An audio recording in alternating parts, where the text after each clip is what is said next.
Thanks, Kate. I'm very much a housing practitioner, though someone who's operated at local political level as a Camden councillor and on the ILEA, and also I am Australian and have frequent visits to Australia where I'm increasingly doing some consultancy work on community housing issues. And what I'm doing really in this presentation this afternoon is to look at the changing role of the city, and I'm really going to do that mostly by showing some slides and going a little bit beyond what I wrote in the abstract and indeed in my paper, because although I'm talking very much about big sites and housing, big sites don't provide an enormous amount of social housing, because inevitably developers want to maximise return, which has tended, and of course this may well change because of the economic position, it has tended to mean office city developments. And it's very often the sort of suburban areas which are very much more interesting. So I'll show you some slides. I mean, I'm coming very much from the position that what cities are about marketing themselves in the global economy, and it's sometimes in this sort of slightly jokey kind of way, but it's what it is that's sort of unique about the city.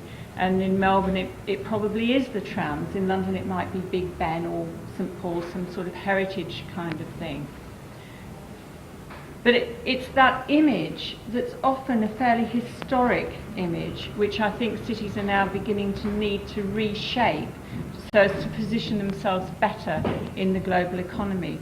And obviously one way of doing that is to redevelop the heritage areas, which are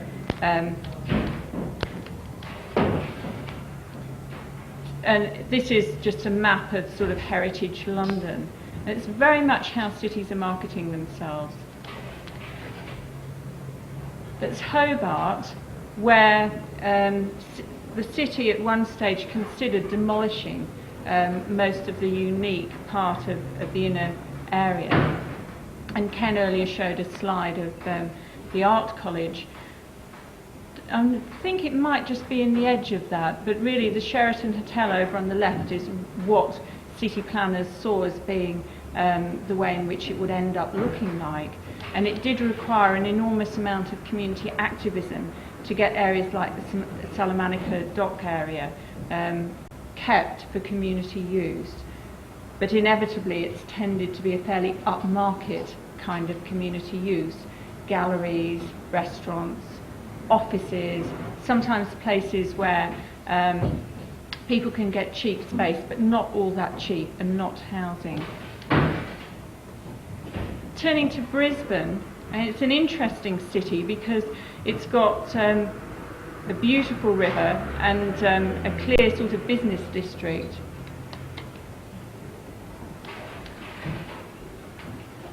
And it's got areas like, this is an illustration for Dockside, which was an old dry dock, which has now been developed by the private sector as luxury housing. And this is very much what happens if there isn't any sort of intervention politically to ensure that the riverside is also used for some sort of social and community use. And that's a rather dark side of the residential area, which is very, very upmarket in Dockside, complete with a marina. South Bank, we heard a little bit about before, South Bank Parklands. I mean, originally this was an area of Brisbane that had a lot of fairly cheap rented housing, boarding houses, and it became an expo site. And then after being left derelict for a long time, is now very much being marketed as the sort of interesting touristy part of Brisbane developed. And it's planned to be developed as luxury housing. And again, I think this is quite significant that that's the obvious pattern for development in those sort of areas. Turning to a very different example, this is part of Liverpool, because some of the dock areas that were first redeveloped, sort of setting this kind of trend for large inner city areas to be converted into sort of heritage areas came first in cities like Liverpool. And these are areas down near the dock, which actually have now been sold to a private developer, a large 13-acre site. And I think he's looking at possibility of turning it into a kind of university student art sort of area. And it'll be very interesting to see how that develops. I haven't been there for a few months, so I don't know whether anything has happened, but certainly until recently, though the developers bought it from the council, very little has changed. It's sort of sitting there, very much waiting action.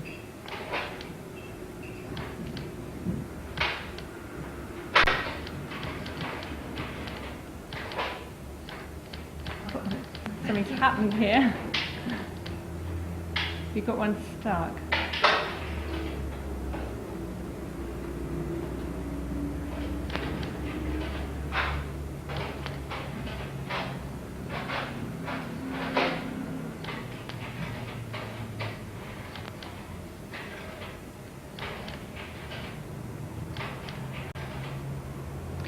That's sort of Liverpool docks, the Albert Docks, as renovated, very much into a museum, very much a heritage area. And I'm taking you now to London and to Canary Wharf, which I think we all know has run into great difficulties recently, but was set up as purely an office city, almost no residential at all. And that's been largely the kind of profile of Docklands in London, that although there is some social housing, it's in the overall Docklands development, it's certainly there as a sop, a kind of way of persuading local people that they're not losing out completely. But the Canary Wharf probably symbolises the epitome of Docklands in that it's seen as an office and very much a kind of high-profile business city district.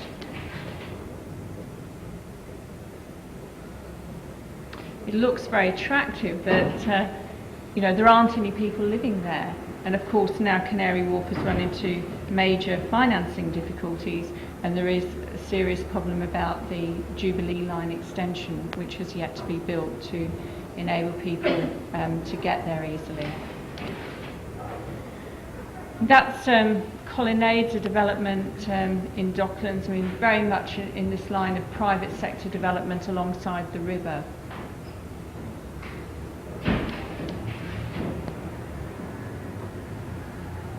And there are other areas of Docklands that have still not been developed.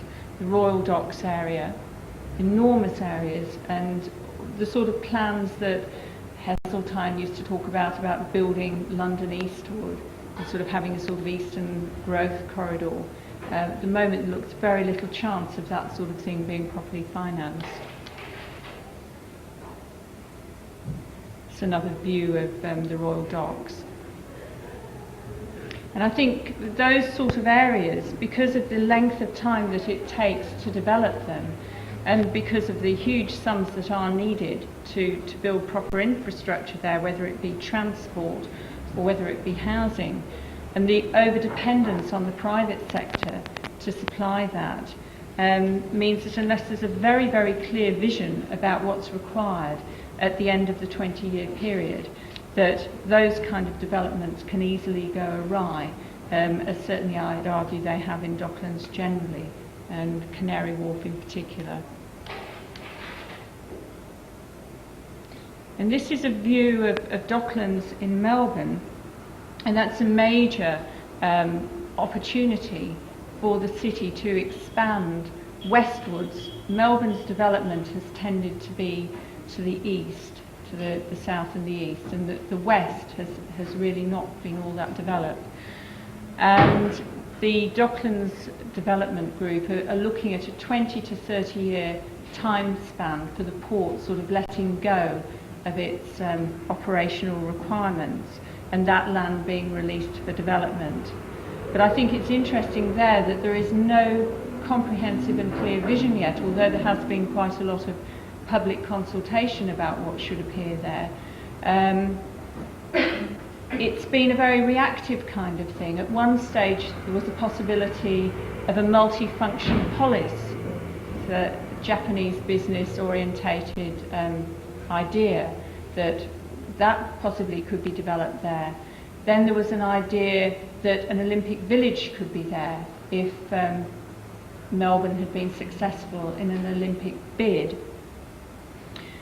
And now more recently been an idea that there could be a casino there. And all of these things kind of conflict somewhat with the ideas that has come out of public consultation, that it should be a place where public transport reigns supreme, that the car should be reduced as much as possible, because, for instance, the Olympic Village proposal would have required about 45,000 car spaces, and even the proposal to build a casino would have required about 4,000. But at the moment, the idea of public housing, although it's there somewhere on the agenda, it is extremely unclear how that could be funded.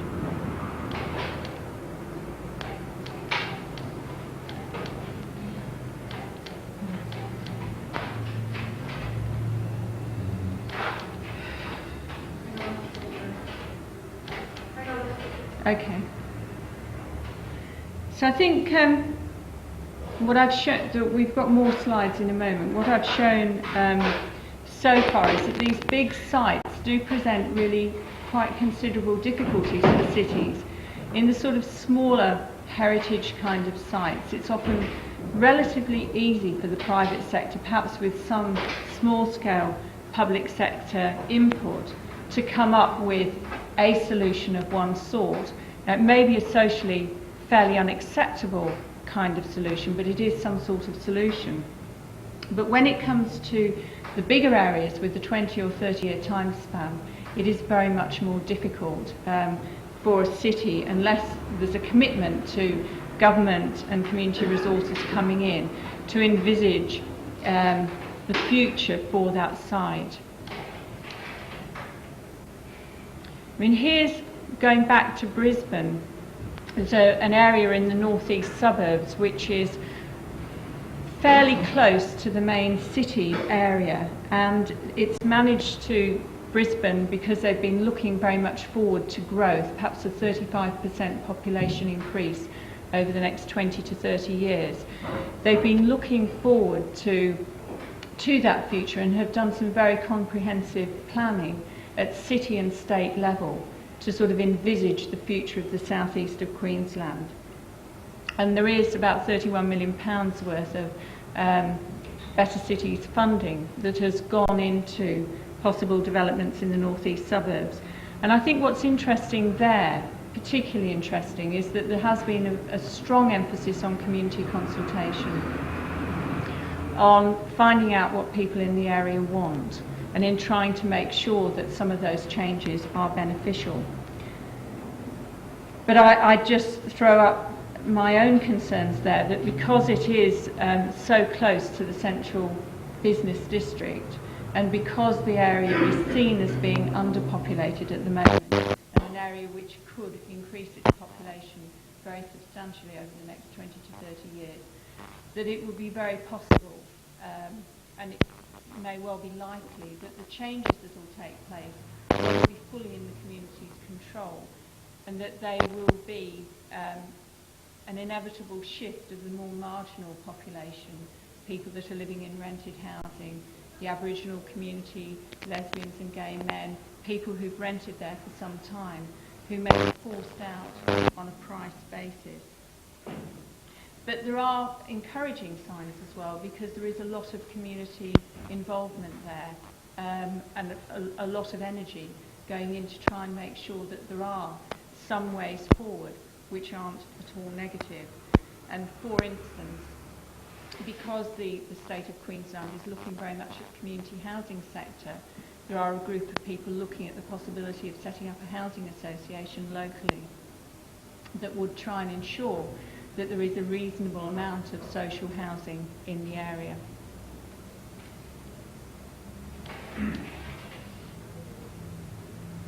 I'm moving back again to London because I think there are examples here of where community participation and pressure have actually worked. And one of the things we often do is to sort of fix a little bit on those successful examples in order to encourage ourselves that change really is possible. And this is in Westminster, City of Westminster, which had its own form of a Better Cities programme, which really was around moving people out. It was going to be better because the only people that were going to be there were going to be yuppie sort of owner-occupiers, and the sort of people that lived in the kind of houses like this that were council tenants on the Walterton and Elgin estate were expected to eventually move out. And there's been a very long campaign since the mid-80s to ensure that that housing stayed in community ownership and management. And interestingly, under the 1988 Housing Act, where tenants were given a right to choose their landlord, which actually was really a right for landlords to choose their tenants, the tenants of the Walterton and Elgin estate became the first tenants to successfully move the ownership of the housing away from the council into their own community housing association. And I think it's quite interesting, quite ironic, that it was an extremely radical Tory council that had very negative and unattractive policies that was the first one that lost housing, and the tenants there were the first successful ones in keeping those houses in community control. And that's a very, very good example of an extremely successful campaign where government legislation hasn't been used in the way in which I'm sure government expected it, or indeed Westminster City Council expected it. And I think for that reason it's a sort of positive kind of ray of hope for us that it is possible for community activists to win.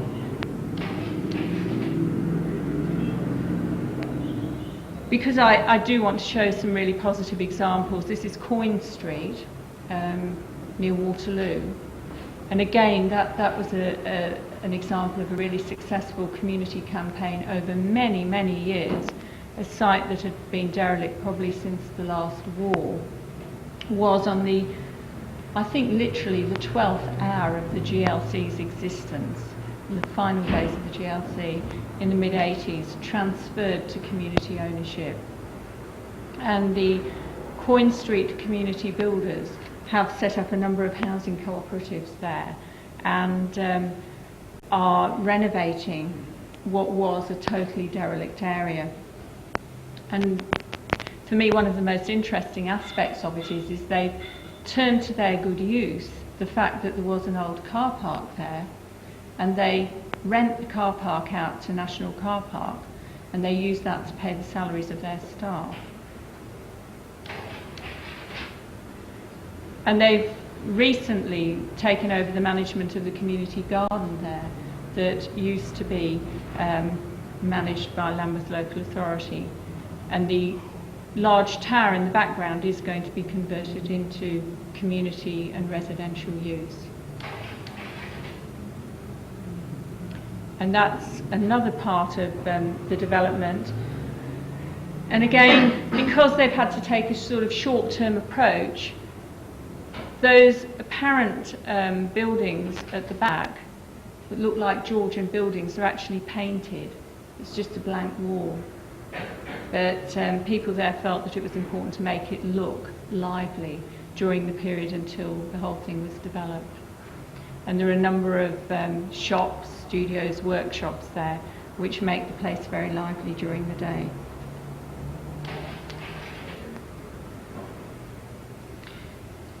Sort of moving a bit away from the inner city to the suburban areas, a lot of the extremes of development in the inner city are also going on in the suburban areas. This is Finchley Road in West Hampstead, where a major developer is planning a large superstore, Charter Hall developers, and they've just taken an entire parade of shops and residential and let it, they've bought it from British Rail and they've let it completely run down, and we're still stuck in the position of not knowing when, or indeed if, the redevelopment will go ahead. And there, the local authority, I think, although it went to appeal, it first of all had refused planning permission, and therefore the developers had to go to appeal to the Department of the Environment, and the developers won. But the local authority then negotiated with the developers and thought that they'd come up with some pretty good successes. They managed to get the developers to agree to a community centre, and the developers to agree to do some housing, both single-person housing and housing for elderly people, which would be built as part of the overall shopping development. But what's happened, because of the problems in the overall sort of commercial sector, is that the development has still not gone ahead. Marks and Spencers, that were a sort of key player in the proposal, have decided to withdraw. And although the development is still expected to happen, it will be scaled down, and almost certainly the community centre and half of the housing will be lost. There's a similar development here near the High Road, and that's the back end of that development. I've been asked to try and conclude my remarks because we've got a couple of other speakers, but I wanted just to show some of the other side of housing in London, which is the increased use of temporary housing, because there has been a major cutback in funding to housing organisations, both at local government and at housing association level over the last 15 years, although housing associations are currently getting the major part of what funding there is. And the result of that is that there are about 30,000 households living in temporary accommodation of one kind or another now in London, and that's some of the sort of temporary housing.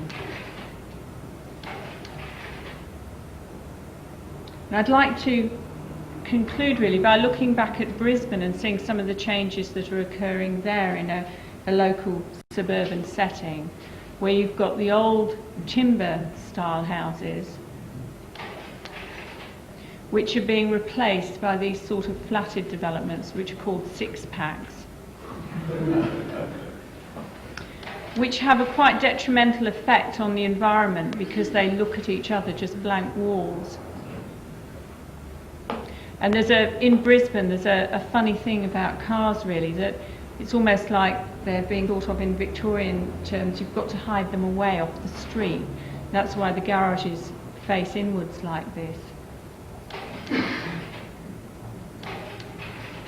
But some of the possible developments, and that's from a sort of fairly radical architect in Brisbane, are to have new developments that actually face the street, that are flats, but still respect the original line of the street. And I think that's fairly important that new developments do that.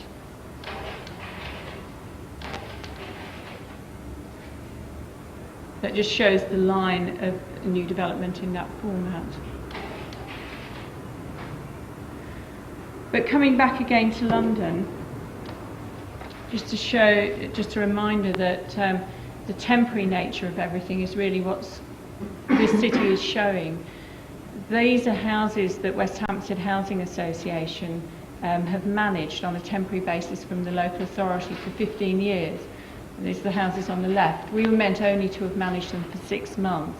15 years later, people are still in temporary housing.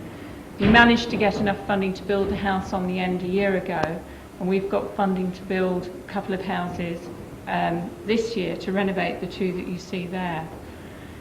But the other 10 houses in the terrace are still waiting renovation. And one of the things that anyone who's a visitor to London will notice is just the number of homeless people that there now are on the streets. So the vision that we've got for our city is still very negative and very fragmented.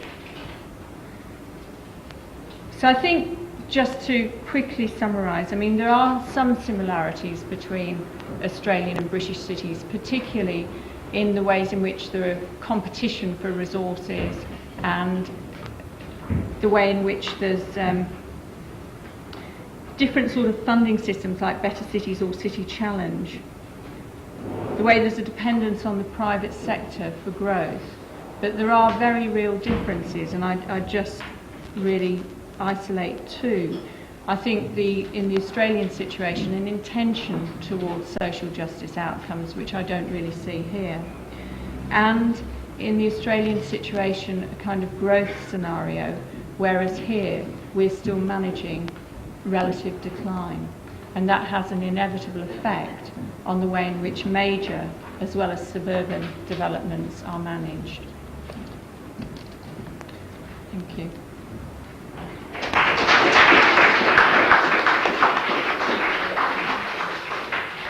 Thanks, Bernard. We do have time for a couple of questions.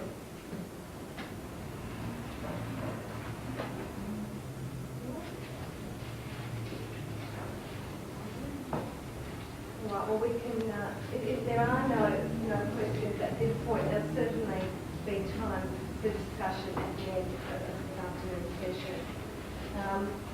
For our next paper, we're going to have a dual presentation here from Bill Smith-Bowers from the University of Westminster and Tim Taylor from Circle 33 Housing Trust. Now, Tim, you're going first.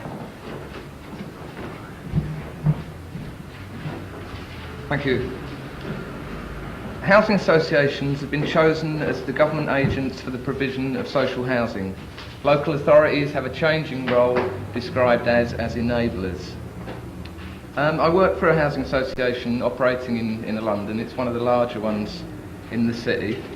And working on their reinvestment strategy, a lot of my work involves predicting the future. I have to say that it's very much from a non-deterministic angle, and therefore perhaps that's why we offer only a glimpse today. So, an important aspect to the future of the city has been placed in the hands of housing associations. This takes place in the context of the financial regime introduced by the 1988 Housing Act. This is an act that transformed housing associations, and at the very simplest, it made them more private and less social. From the agent's point of view, the housing associations, there's a need to ask certain basic questions. Questions like, how do we need to change or to survive? Can we still do this? And this will include, can we still hold the values that we've held for some time?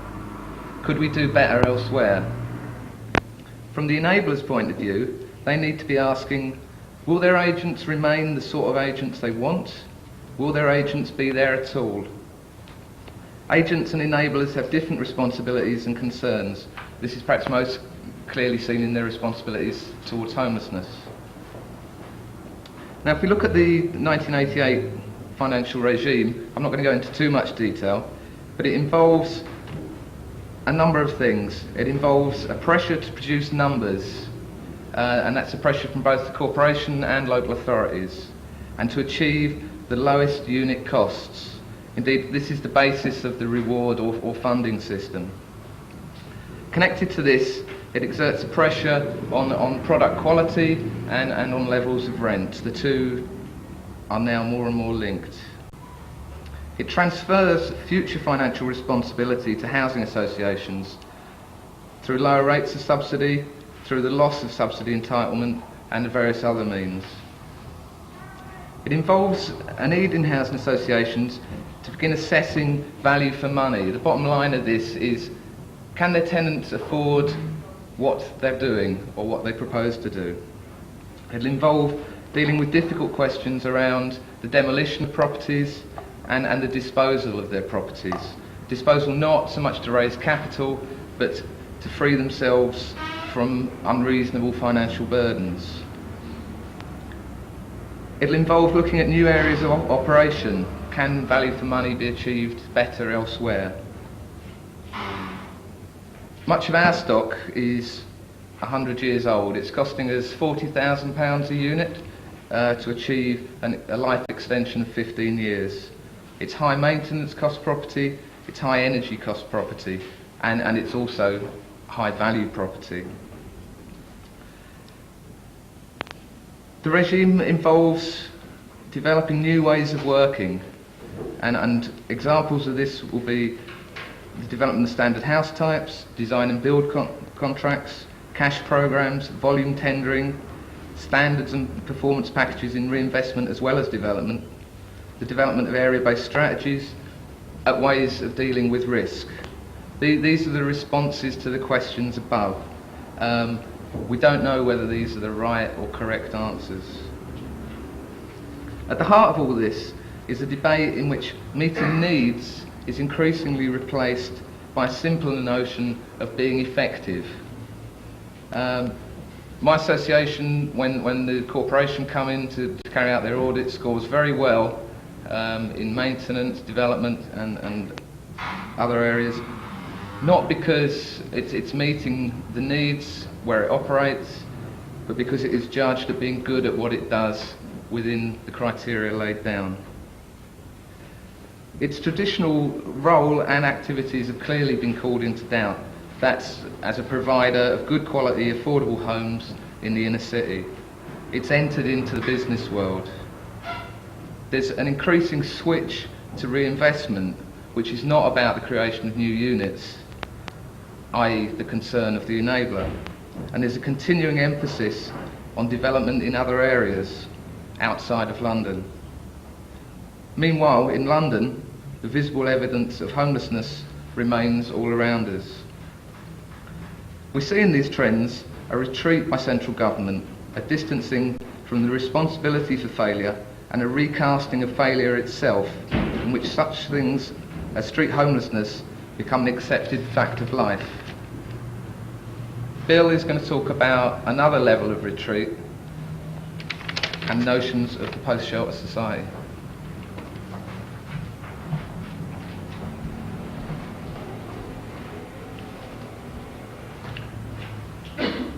Let's consider the idea of what a welfare state was meant to achieve, and let's assume that that is no longer the objective of British government policy, and even possibly of a returning Labour government if they were elected. Let's assume that a welfare society had some kind of objective of shelter for all. It translated that in some way to shelter for families or shelter for socially acceptable units, elderly people or classic nuclear families. Now, let's say that that costs too much.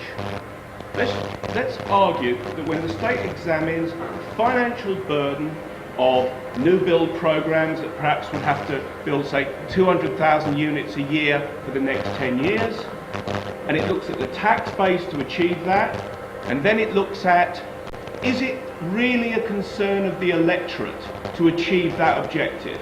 It comes to the conclusion that it's not a concern of the electorate and that it's not financially viable for the tax base to continue to or restore the type of building programs that we last saw in the 1970s. So if you look at, in the British context, the last commitment to social housing in terms of volume building, you'll find that in a housing policy review of 1977, where the government actually takes on the responsibility to supply housing. It actually says that that is one of its concerns. But that isn't the concern today. The government might talk about facilitating the conditions for the market to do this, but is not concerned if the market does not do that, because it may not be efficient for the market to do that. We therefore have to live with the consequences of street homelessness. We will accept that as a legitimate cost, so the good society can still be achieved by a majority or a sufficient amount for it not to become an electoral issue. So if you look at the 80s legislation, it's about giving permission not to do things. It takes the idea of need off the agenda and replaces that with being efficient. So being efficient in Manchester's context of the Hume estate is effectively generating private finance to, at some point in the future, support the small amount of social housing that will be built over the next few years on that estate. Whether that actually regenerates the area of Hume is irrelevant. The efficient use of the money is the end term. So, if you look at why has the responsibility to build been taken from local authorities and given to housing associations, it's because housing associations don't actually have to carry that other responsibility to address housing need or to address the condition of the population generally. All they have to do is work efficiently within their budgetary definitions of how many units to build at an X price using private finance. They can be exceedingly successful, as government can be exceedingly successful at governing, without getting outcomes like reducing need as well. So what I'm going to say is that the questions that we've been asking today are questions that really sound like the following. The city is not the way we wish it to be. So what? The managers, the developers, the controllers of the cities are not the people we wish them to be. So what? The only thing we're not concerned about is that we aren't the way that we want to be, because we know what we want to be, because we can continue to ask really large questions like the problem, which is so reminiscent of the Chicago school and that last great belief that there was something wrong with the city we've got, not in terms of a specific, traffic flow, a specific housing problem, but the city. We are still actually thinking in these big shelter type agendas, these big agendas of do something to solve the need, something to regenerate the city. And we never talked specifically about which specific city, at which specific moment, and in what specific way. So perhaps in that sense, if it's postmodern, it must be postmodern to be specific rather than to talk in general terms. Thank you.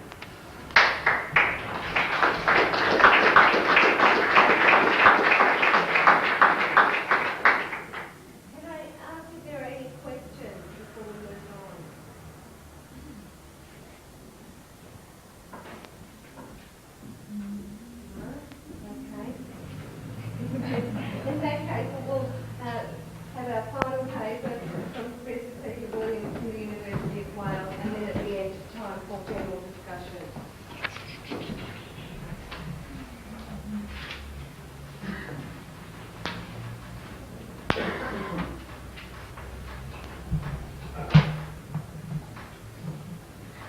Well, good afternoon, everybody. I'm afraid I'm probably going to focus on what I think are some macro issues as opposed to micro. That's not because I think micro issues are unimportant, but I think there are moments in time when we actually do need to look at some macro issues.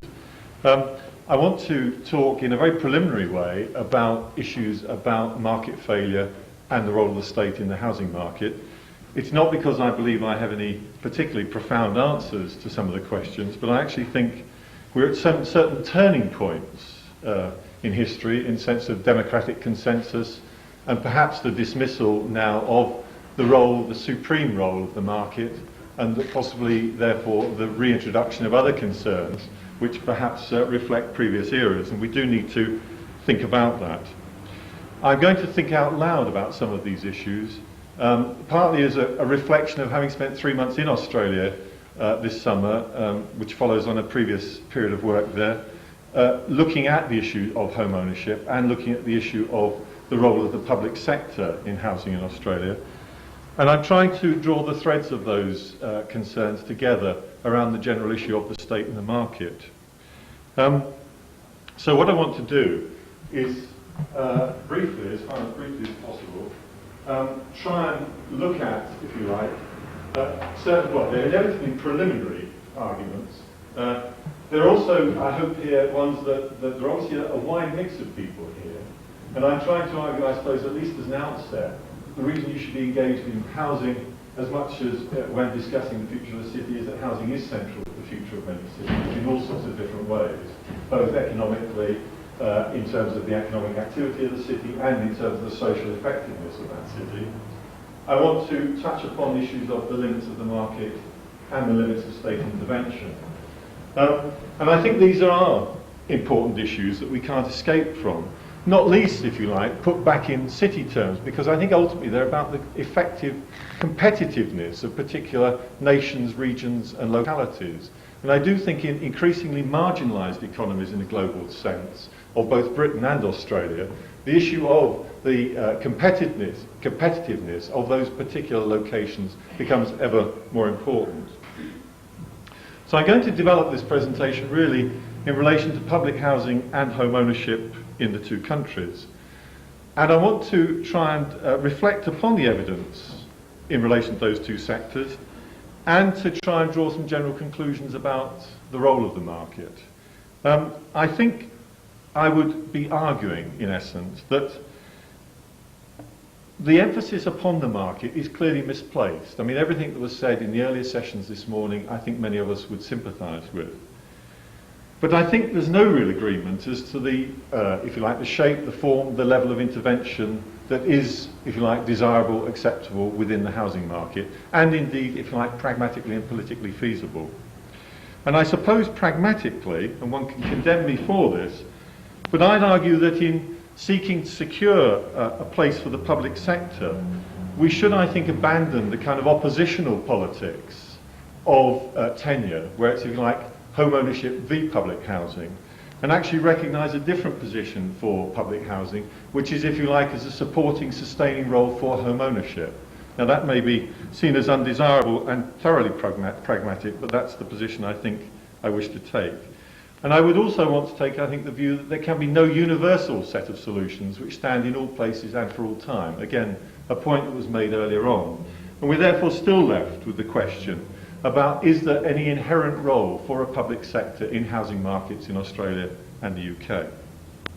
So that's the broad thrust of what I want to do. Just then looking at public housing, if you like, in Australia and Britain, and the two columns in a sense. Clearly, public housing in Australia is relatively undeveloped vis-à-vis the UK. The UK is exceptional in global terms in terms of having such a large public sector, and therefore, in a sense, if there's a view of normality, Australia is closer to it. Many of us would always agree that Britain is a pretty odd place anyway. 5% of the housing stock in Australia, 25% in the UK.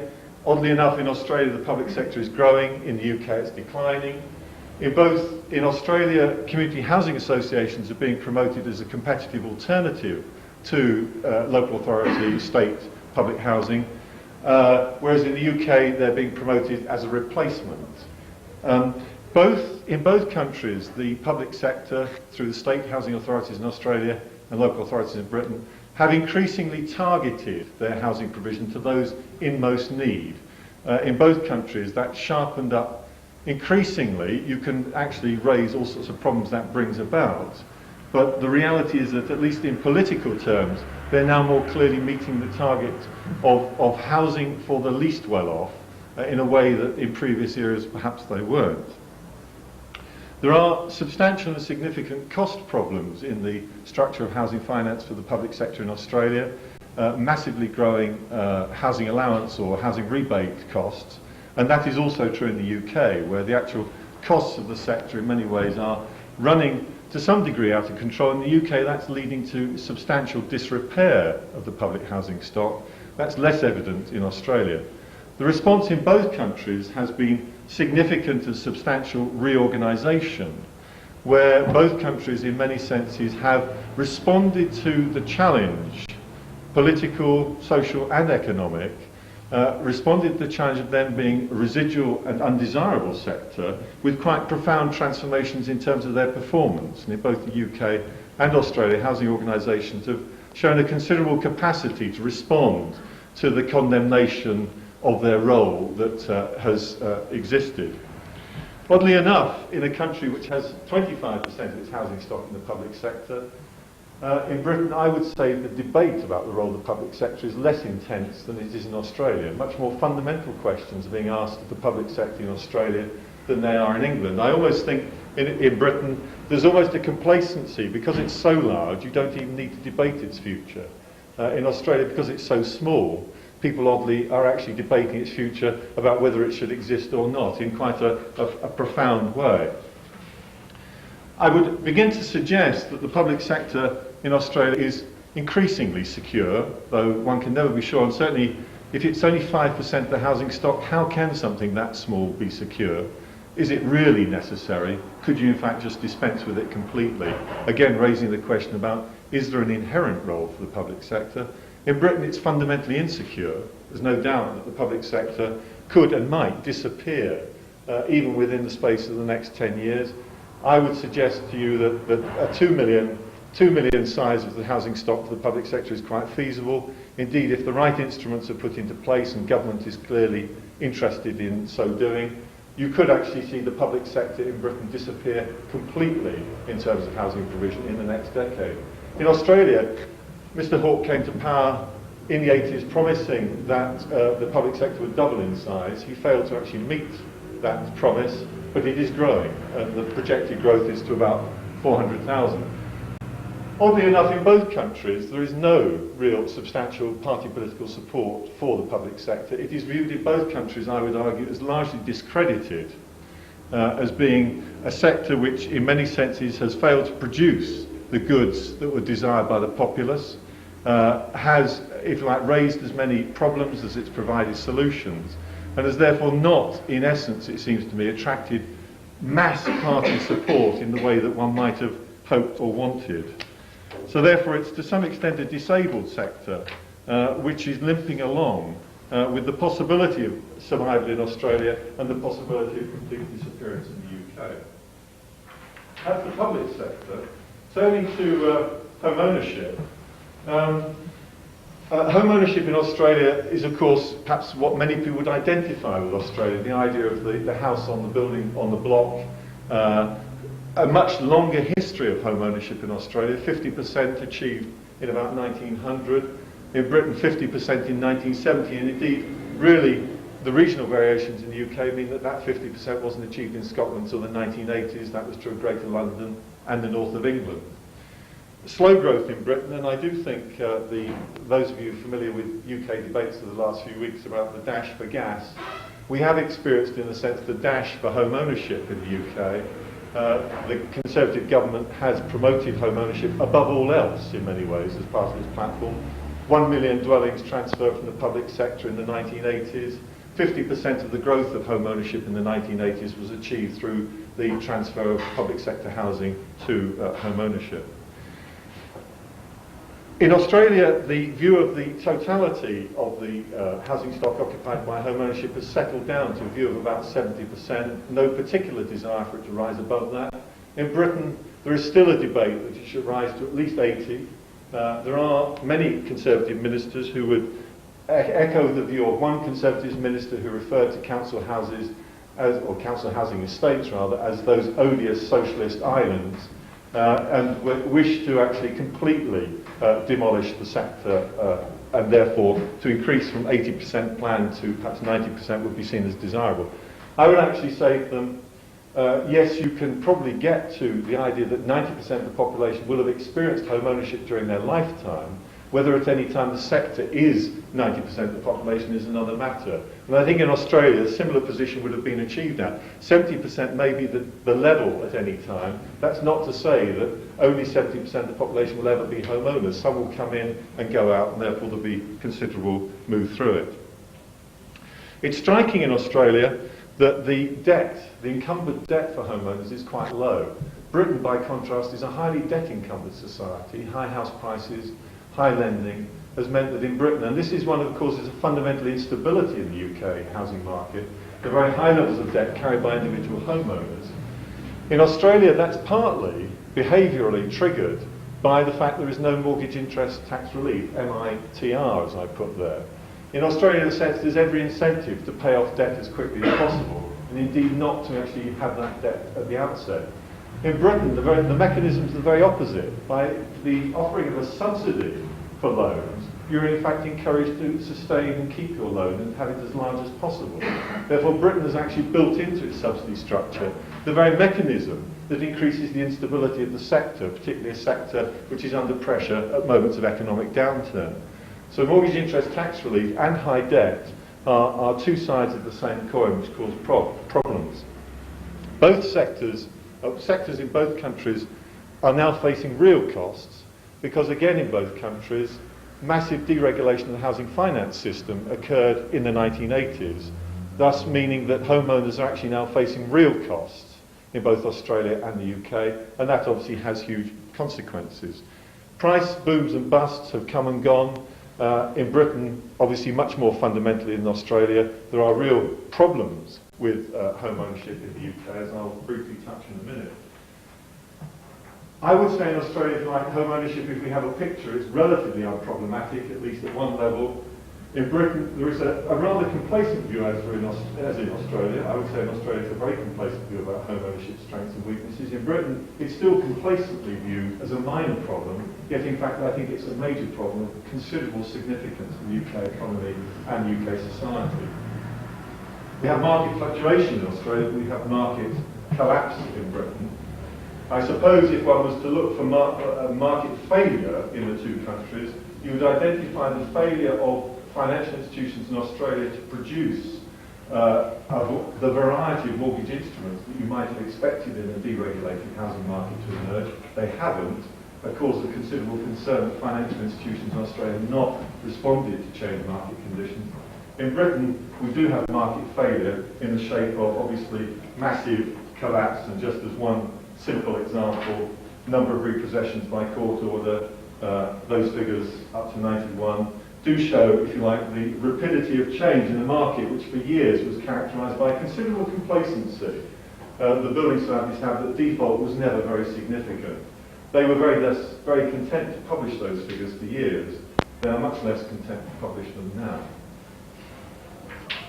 To go on then, the question of market failure. I mean, I think in the UK we are identifying fundamental market failure with respect to the home ownership market. It's very difficult even now to see one's way out of the home ownership problems that exist.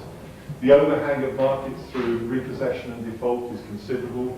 The numbers of homeowners with equity, debt in excess of the equity value of their dwellings is considerable and growing. The destabilising effects of the decline in the UK economy are significantly offsetting any of the gains that might arise from lower interest rates and any other benefits that have flowed through. So I think my sense is in the UK we have a clear example of market failure. In Australia, there are other failures of the financial institutions to respond, but the market itself, I would argue, is significantly sustained by a number of differences between the two places. One is immigration. Immigration to Australia, in a sense, is the lifeline. I mean, Britain, in a competitive European market, it seems to me will experience outmigration. I can only see Britain, in a sense, declining, not even particularly genteelly on the periphery of Europe, but in many of the rather gloomy scenarios that many of you have been painting. Immigration, in a sense, allows the Australian economy and the housing market to be constantly pressured in a way that it's forced to respond and to maintain prices. The existence of a dynamic private rented sector in Australia is a significant difference in the UK. Default in Australia means somebody can move into the private rented sector. Default in the UK typically means they're either homeless or living with other people, local authorities bearing the consequences.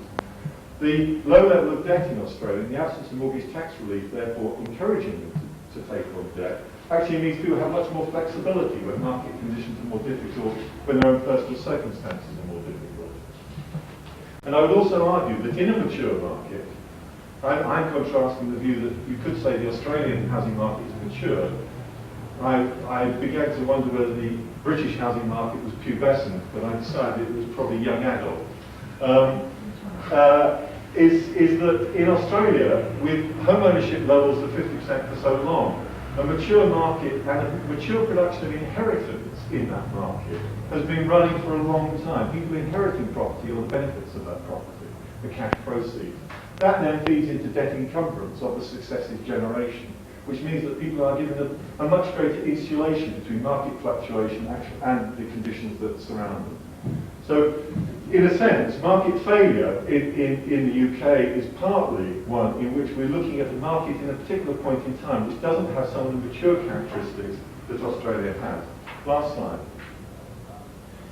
I want to try and draw some conclusions, if you like, from those two comparisons, Australia and Britain.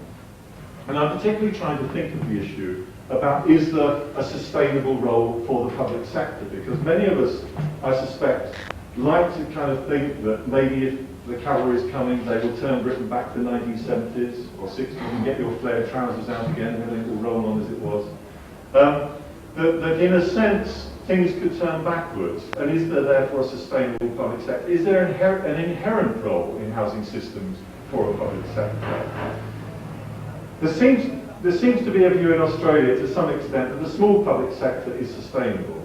There seems to be a view in Britain that we might end up with a small and perhaps politically sustainable public sector, if only as a place in which the reserve army of growing unemployed can actually be consigned. I mean, clearly that's increasingly the role of the UK public sector and the Australian public sector to provide a place for people who will be permanently never in employment again. And you can argue in both countries that's the role the public sector will actually play. But alongside that, if one takes that view, alongside that one has a fundamentally unstable private housing market and an instability, it seems to me, which will intensify. Because, not least, the job market is changing.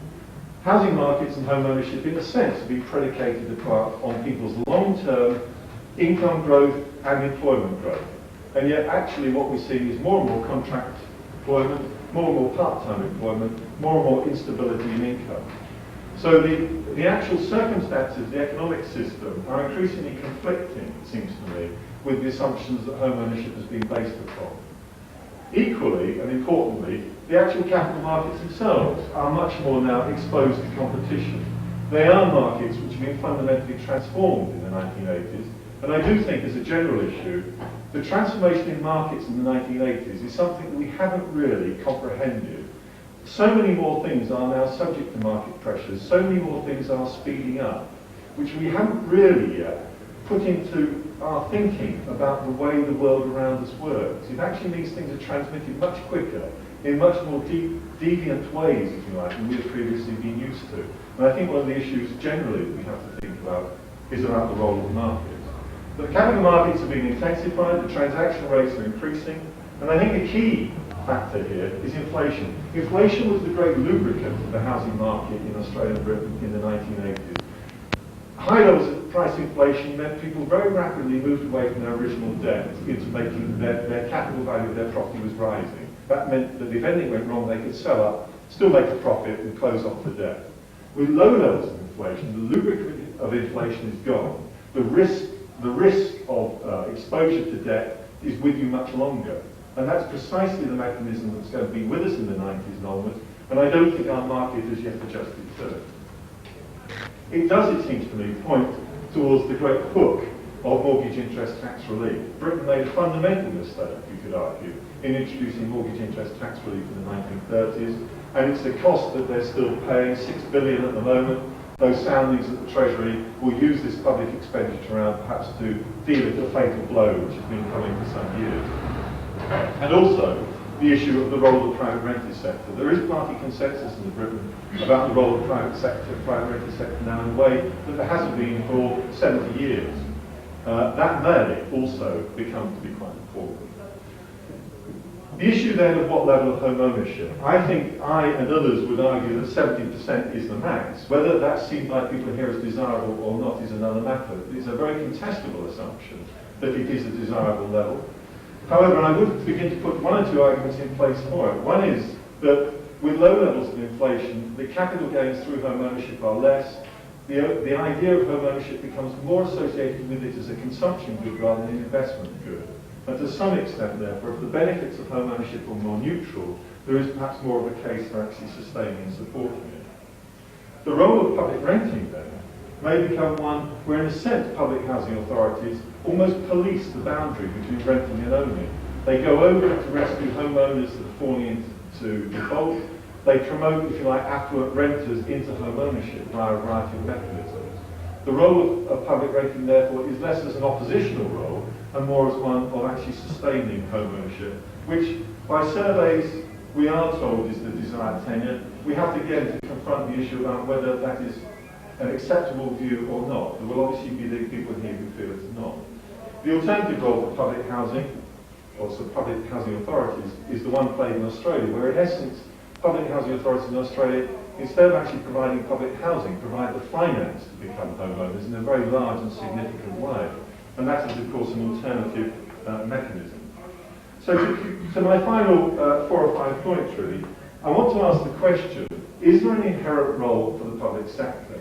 Is there an inherent role for the public sector in increasingly destabilised markets in both Britain and Australia, particularly Britain, but also perhaps in Australia, given the way the world is going to pan out over the next 10 years or more?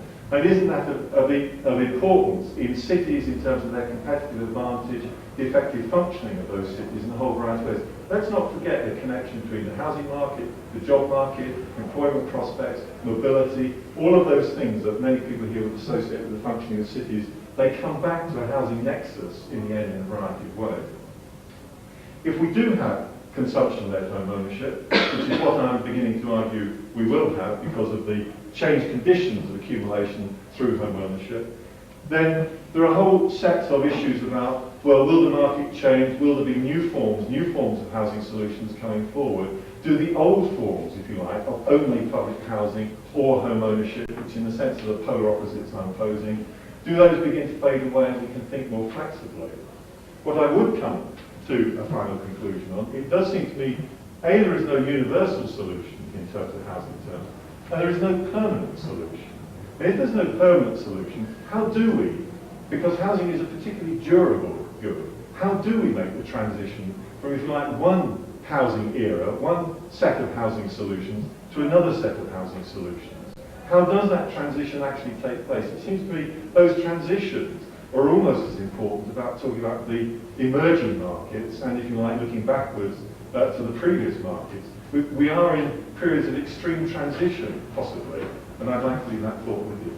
Thank you.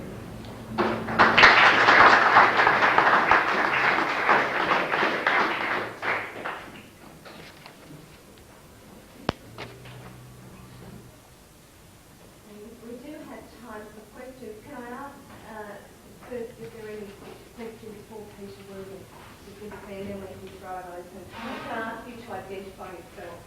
I think it's really apparent on the extent to which public housing in Australia and the UK are transitional. So the extent to which people are using them for a temporary place while they save up.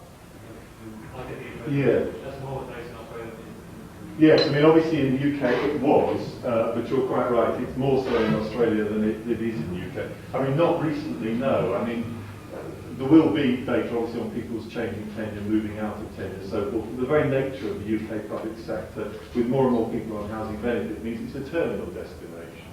Thus the notion of waiting lists and so forth become ever more curious because they're reflecting previous era. But the old public sector was in essence as much a vehicle of transition as it was as a final resting home, if you like. In Australia, I think it is still probably stronger than that. Though in both countries, governments have obviously fought very hard to target public housing for those in need, and in a sense to create the conditions which make it very difficult for them to leave. I mean, housing benefit traps in the UK virtually make it impossible to leave the public sector. It's a sort of terminal destination. If it's a terminal destination, what role does the public sector have?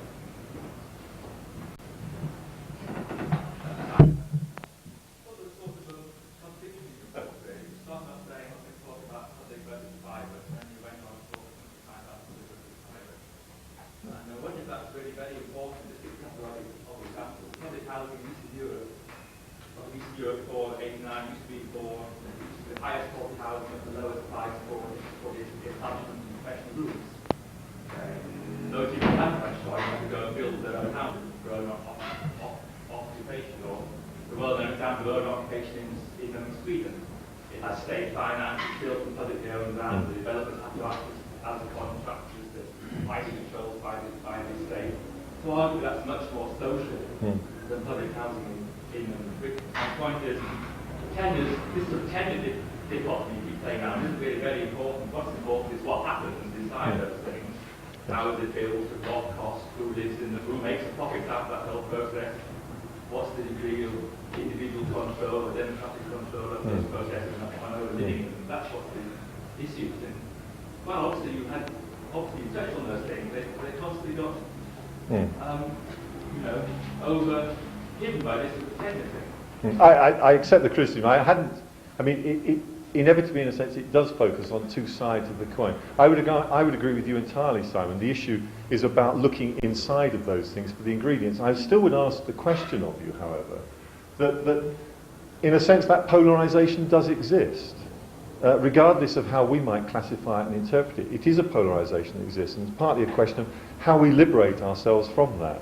Now, okay, you can argue my presentation just really reinforces that polarisation rather than removes it, but I'm not conscious that there is really a significant debate about actually, if you like, blurring those distinctions.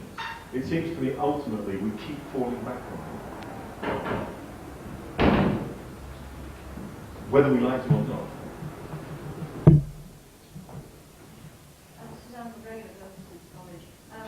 You talked about the impact of changes in the job market on housing, and I'm sure that's absolutely right. The other area which you might comment on is has to do with changes in social life, changes in demographic structure, and also changes in a sense in the resources available to particular generations as they're moving through.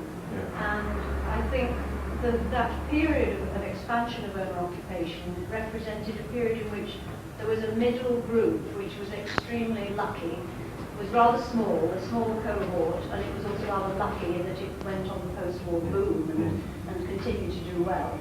At both ends of that, there is a squeeze. There's a squeeze with the younger ones who now can't afford to get into the market, but also to comment on what's happening at the other end. And the assumption that owner occupation would lead to wealth accumulation, which could then be passed on to the next generation, seems to be being challenged, where with increasing longevity, older people are having to use the resources in their houses in order to simply keep alive into old age. And what effect that will then have on the nature of housing provision. Yes, that's why I was trying to sort of say, in the future, maybe home ownership will be more valued as a consumption good rather than an investment good, because it does seem to me that with low levels of price inflation, all of those things, if you like, become more problematic, don't they? Even Mrs. Thatcher cast her beady eye on home ownership and the stored value of home ownership as a way of financing healthcare. And if you start to look at all of the nursing care costs and all the other things that are getting stacked up against older people, the assumption is almost they carry a dwelling with them. Now that's fundamentally problematic in Britain. A, you can't sell it, and B, it's worth less anyway. And all of the devices that they're trying to erect for the liberation of the capital within dwellings have proven increasingly problematic. Now it seems to me we have got into a situation in the 1980s where so many of our assumptions about social well-being have ultimately got wrapped up inside home ownership. It is the tenure fetish that Simon was describing, where we've built that into our assumptions about social life, social policy, social well-being. Now those are fundamentally challenged, it seems to me, and the dilemma is where we go, because I suspect a lot of people are going to come unstuck. And equally, at the other end of the spectrum, very young people, Britain again is anomalous in terms of forcing people into home ownership so early, because it has no other routes for them to go down. If this was continental Europe, whatever, it would be different. I don't know what the situation is in Sweden. And again, there's a real problem. I mean, this myopia of Britain about home ownership, and it's cementing, if you like, the very fabric of the economy and society of Britain, is a major weakness. And I think we have not resolved how we get ourselves out of that. That's why I say market failure here is really quite acute. And I think the government doesn't seem to realise they are very complacent about what a big problem they have on their hands. It isn't, as has been proven, easily resolved by little tweakings of stamp duty or interest rates or whatever. It just doesn't, it doesn't suddenly take off. You could also argue, why does this country celebrate when there are house price rises? Somebody's house price rise is somebody else's loss. because they're having to pay for it. And yet there's this curious country where governments somehow regard house price inflation as a triumph of their economic policy, whereas in other countries it regards as a complete bloody disaster. I mean, Britain is a very weird place. I mean, I find it very difficult, this whole business of forecasting. If you were talking about next week, I think I'd go with you. And if you were talking about the week after, I think I'd even go with you. But in any serious medium term, long term, I do find it enormously difficult to see how you're making a scenario for the future. And there's so many things we don't know. We don't know, for example, possibilities of a government trying to kickstart the building industry through housing, the release of local authority in housing receipts, the collapse of the inner city land market with the realization that the vast bank of derelict land is not going now to be covered by commercial development. There's so many things that we don't know. I think what we do know, looking backwards in the past, is that the whole business of prediction is enormously difficult and has been embarrassing, let's say, in past years. I accept that entirely. I mean, clearly, events may turn.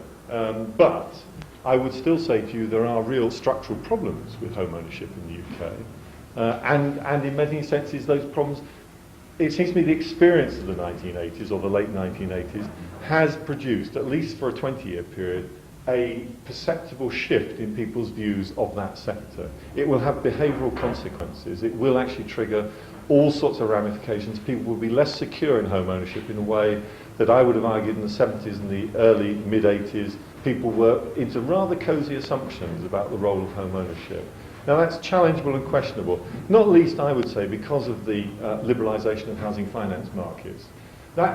This is where I'd say to you all these issues about the reshaping of markets means the 1990s is not like the 1980s. And the cosy assumptions that forecasters may have that it's all just, a blip, it'll all be better. I would say to you the 70s and the early 80s were the golden age of home ownership, if you wish to dream about those things. And the 90s and onwards will be a very different set of, provably different. Well, I think it's important at Simon's point that you've got to distinguish between housing and the production of housing space and home ownership. Yes. Home business of Yes. and investment. Yes. Can I invite everyone to direct questions to all four speakers as well?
Well, I mean, I think you're very wise, and this is why I and everybody here in a sense should have more knowledge of the situations outside of the UK, which, I mean, sadly are typically fairly limited, are they not? I mean, those generational mortgages are, I would imagine, would be viewed with horror in the UK, that the idea, sorry, come in a minute. Architects just pointing information, I believe that German system is also not based that the academy by nursing care for the care. Oh, is that right? Well, I think they would be viewed with horror in the UK, but that's, I mean, this is where ultimately housing behaviour feeds into, it seems to me, society as a whole. I mean, the two things intermingle, and although people like me have a sort of fetish about talking about housing, it actually reaches out constantly into other social relationships in the way that you're describing. And I think in some senses, the polarisation between us here, probably between urbanists and housing people and God knows transport, or so, is actually a problem in itself, because we tend to view things very sectionally and selectively. But, I mean, they do provide an alternative. Yes. Nevertheless. Yes, they do. And one that what are you saying? Would you like it to be structurally encouraged here? Well, I think Yeah. it's a genuine alternative. What's It could be. involved, I think, and it's sort of strangely forgotten in the English language world, is a high degree of self-development of the housing Yeah. content of Europe. And in Yeah. Germany, for instance, it's 50%, in France over 50%, in Sweden 25%, all these countries where there's very systems in place by the people develop their own housing. It doesn't necessarily mean building it, although there are some experts. I think that's one of the major reasons behind what we're talking about is stability of rent prices. Just talking competition terms, if the developers start making lots of profits, people say, well, I'm going to develop my own now. Yes, so I mean that's I think that's a jolly good point. I mean, and others can join in. I mean, it seems to me in Britain, parametric planning, if you like, has been a fundamentally repressive force in all sorts of ways. Because, for a start, it stops people adapting their dwellings to use quite often. And secondly, it actually prevents, if you like, certain forms of development. Let's say self-build has never been encouraged in the UK because of views about standards and whatever that need to be maintained. I mean, town and country planning in one sense in the UK has been simply about maintaining the status quo. And all of these adaptive and developmental processes, which in some senses happen much more easily in other societies, have been repressed in the UK. I have a question. Well, I'd like to pick up a point in Anne Bowman's abstract. She says very usefully in the third paragraph, she takes a particular case, the case of the King's Cross Railway Lands area, and I assume that's what she has in mind. Which I think raises lots of practical questions about the general themes of this, trying to manage what capital the general is. And she mentions there that the community there has won a considerable percentage of housing for low-income households.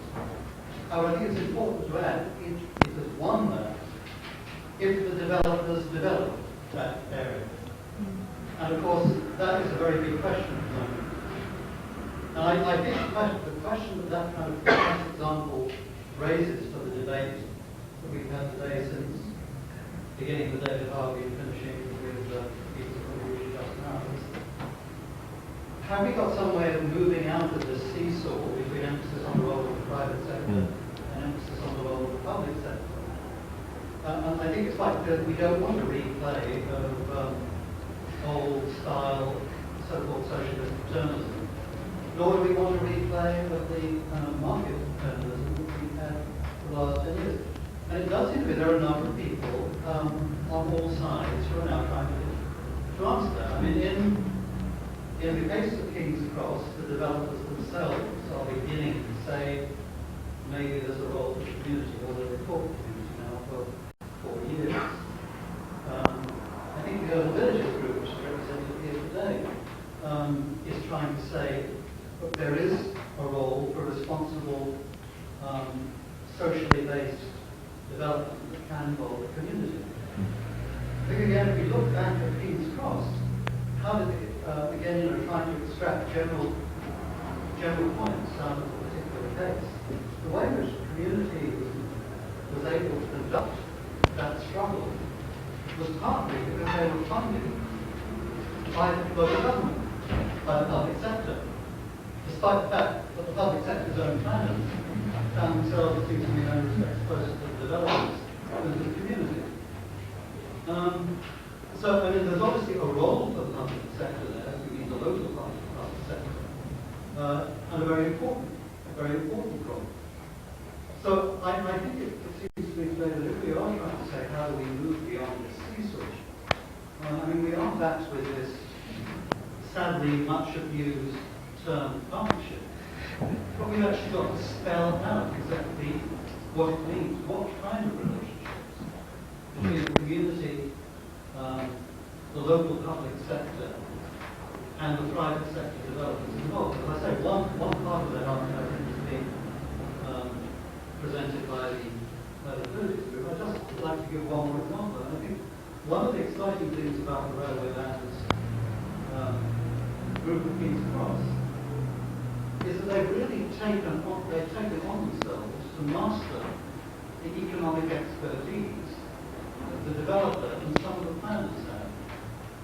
And it's then been a kind of an attempt to assert an open books policy. In other words, it's to deny the market the closed expertise that it has so far worked on and say, okay, we're prepared to argue market principles with you if you're prepared to open your books and we're prepared to look at notions of viability. Now that seems to be one of the elements of spelling out what partnership should be in the 1990s.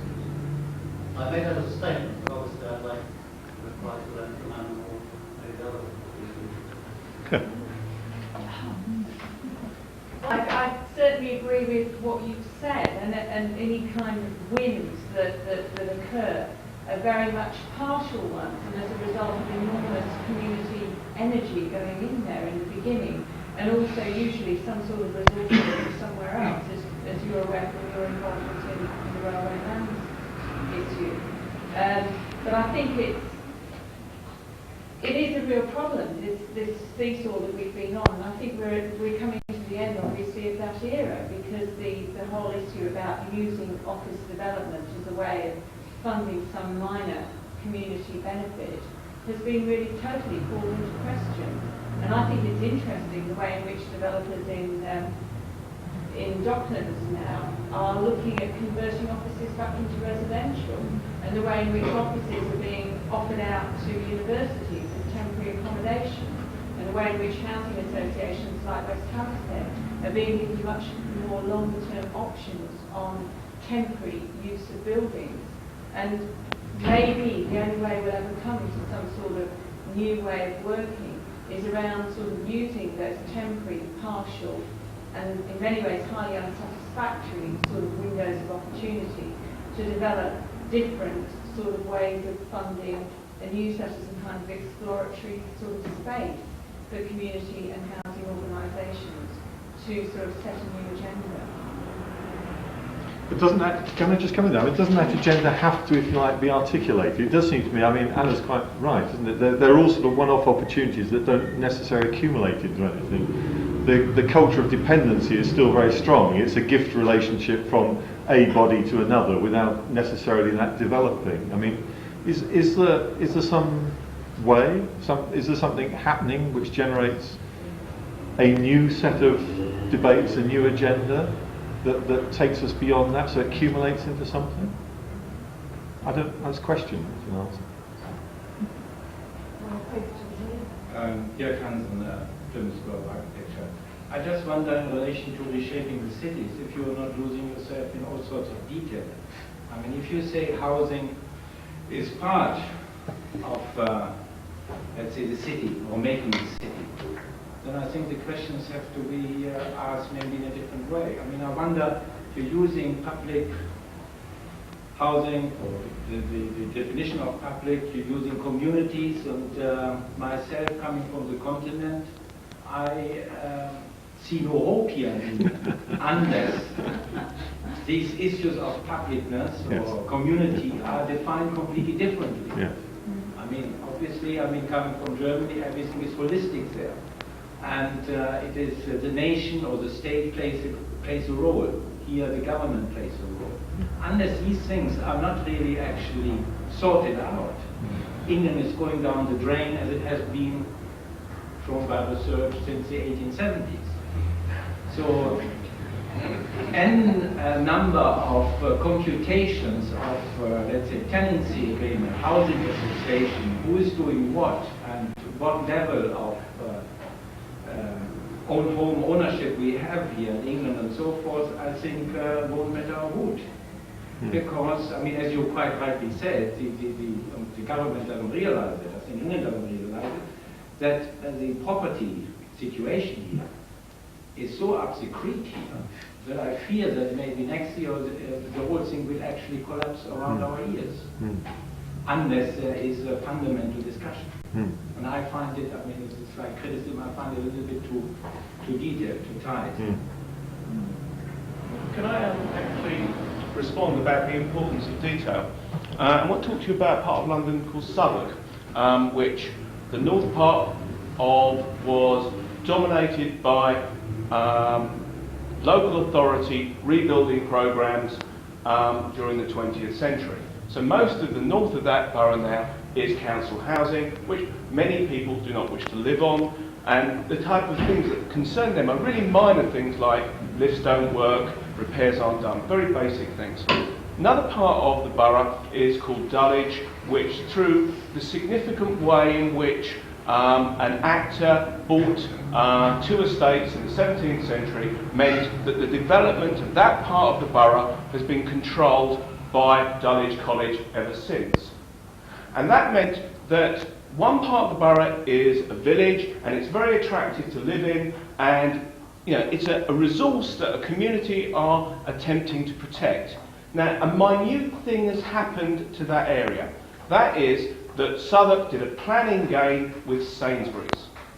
And what that has meant is that a very large supermarket complex has been built on the edge of that area. And the effect of that is that it's undermining the financial viability of the entire network of shops in that area. And that is what concerns that community.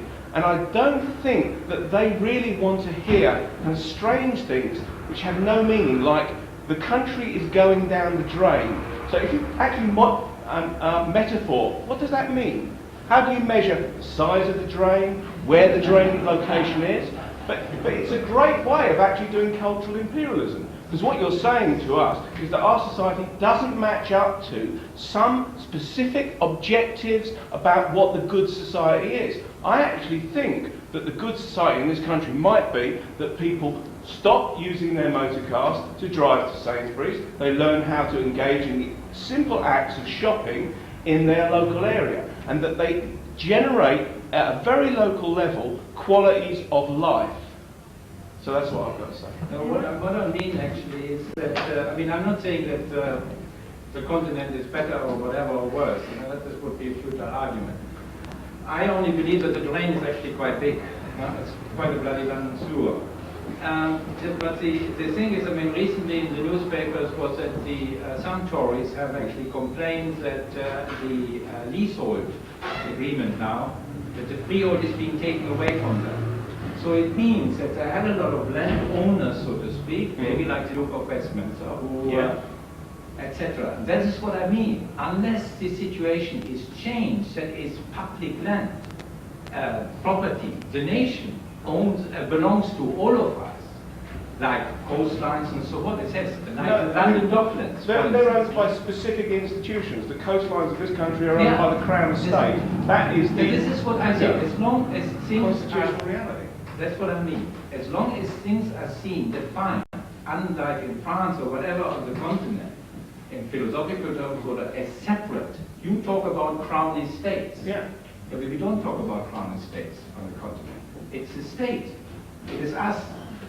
But you see, everything is separate. For years, the crown estates have been exempt from planning legislation. They could do whatever they wanted to do. Now that is a situation which actually is not necessarily allowed in other situations. It's the separateness. What you mean by community or public housing would be, I think, in Germany a more holistic event. The city, everyone, professors or whatever, live in public housing, albeit organized by housing association or whatever. But nevertheless, they live in public housing. But here in England, I think it's the old class struggle. That's what I mean to say. And I think because we're going through a transitional period in terms of housing and trying to sort of re-envisage how the city should be in the UK, it is particularly difficult. And the sort of community housing sector is sort of struggling within a framework which has got a lot of narrative in it. It is not a logical, easy sort of field to work in. It's one where the funding's not there and lots of short-term ad hoc decisions have to be made. But I still think that some creative possibilities possibilities can come out of that process. And that's probably why inevitably there has to be a focus on detail at this stage, so that we're saying these are possible kind of examples of how things could be. And we'll develop a theoretical framework and hopefully get sort of political support for that in the future. But with this government it is extremely difficult to do that. And I think that we'll probably start looking increasingly to European examples as a way of helping us envisage that future sort of support that we need to have from the state. Time for one more question. I just wanted to, I'm English, I'm not from the continent, but I wanted to school together and talking beforehand, because I think it was quite difficult to explain what I interpreted to be saying. And that was, for instance, I have to refer you in the past, I hope that's all right, but they undertook a massive change in their low-cost housing policy. And they got the government to get together with some large private individuals to form a special bank. And then the next thing that they did was that they made an agreement, they made a pact amongst themselves that they would only use good design in their local housing. They made a pact that they wouldn't have any more political design in their economy because everybody was absolutely fed up with it. And it seems to me that there's a correlation between going for a little bit of good design to put some real value and quality into some low-cost housing, to make it nice enough for people to really want to live there and to put their plants out in the balcony and to share the public spaces amicably between each other. And I saw that as a demonstration for the community attitude, because you've got the state on one hand taking a responsibility for a very large section for something to happen, which is really a community. But you've also got the community themselves participating in a positive way by not destroying what they actually inherit from their various whatever they are, boroughs or whatever the equivalent is. So you've got two aspects of the community working there, which unfortunately doesn't happen, it seems, in this country. Yes, I mean, I do think the sort of departmentalism, the professionalism, and the disciplinarianism in Britain is actually, well, A, it's an expression of Britain's class structure, and B, it fundamentally contradicts a lot of those issues and runs against them, which in other countries is less apparent. So, for example, I mean, obviously, the fact that poverty policy is controlled by the Department of Social Security and housing policy by the Department of Environment, at least in England, means that often their policies run counter to each other, as does the departmentalism within local government and the professionalism within local government, and indeed the disciplinarianism within academic study. A lot of things, the unity of community life is actually fragmented by those very processes. But I'm afraid that's Britain. And to some extent you could argue that Mrs. Thatcher was one of the people who was actively working against that. Well, I think on that note we'll have to finish. I've just got a couple of announcements. Firstly, though, I'd like to thank our four speakers for their contribution. But just before we go for afternoon tea and coffee, a couple of announcements. One is that, it's particularly for the students here, that I have got extra copies of the abstract for you if you want them. And again, the other one, just to remind you that if you haven't registered to see myself and Jim Walter at the end of this session. And Hugo will explain complicated directions. Right, we're going to take about 20 minutes to refresh ourselves.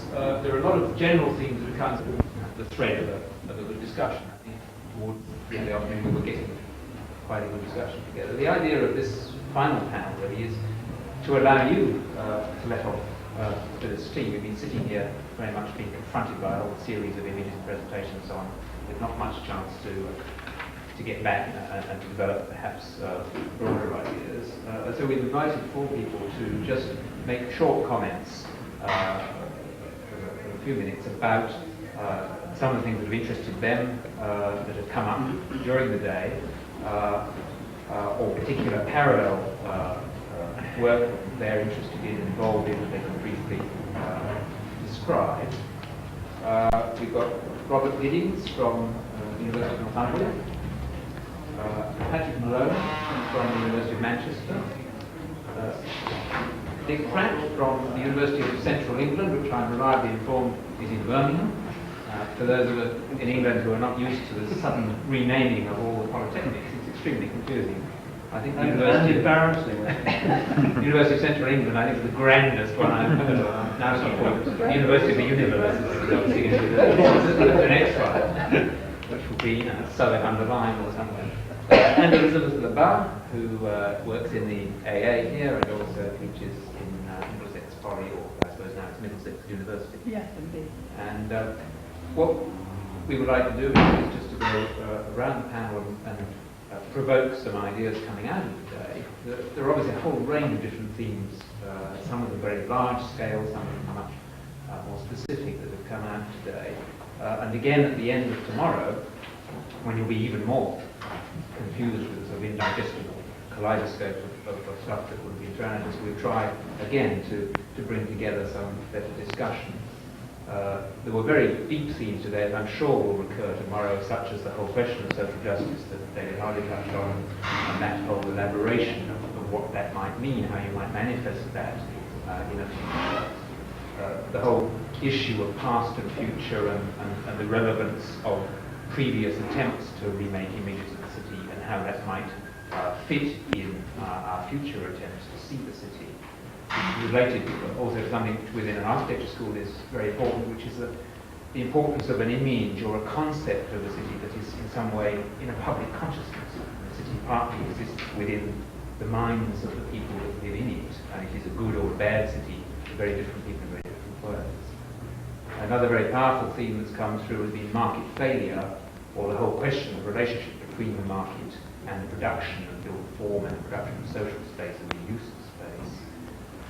And coming out of that, we got into, at the end, the whole question which had already been raised right at the beginning with David Harvey, the question of the polarization between either state or private capital, the endless seesaw between them. Is there another way? Is there something in the middle or something somewhere else that we can begin to look to as a possible model for the city? So I won't say any more. If I can ask Robert Menzies to kick off with a few comments, and then we'll work our way around the panel. Yes, sure. Hello. I actually just want to say very little. The first thing is, I'm not nearly as depressed about the city as a lot of people seem to be today. I don't see it at the end of the city as we know it.